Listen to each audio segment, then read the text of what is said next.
பேரு மூஞ்சா ஊத்து பாரு ஊரா விட்டு இருப்பா மறுத்து பிசையல்ல உருட்டு கட்டையல்ல பரட்டி பத்தி எடுப்பா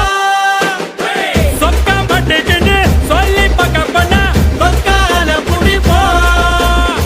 பீடா போட்ட மாதிரி பாய கொய்ய பிட்டு தாட்ட காட்டி வருவோம் சம்பவம் செய்யும் வேலைய எல்லாம் 5-6 வாரம் ஒத்திப்பாடு வம்புக்கு யாரும் வந்தாலும் கூட வள்ளலார் போல வணக்கம் பாடு வா சுத்தம் வா சுத்தம் வா சுத்தம் வா சுத்தம் வா உனக்குன்னு தான் தரவா தரவா உசுர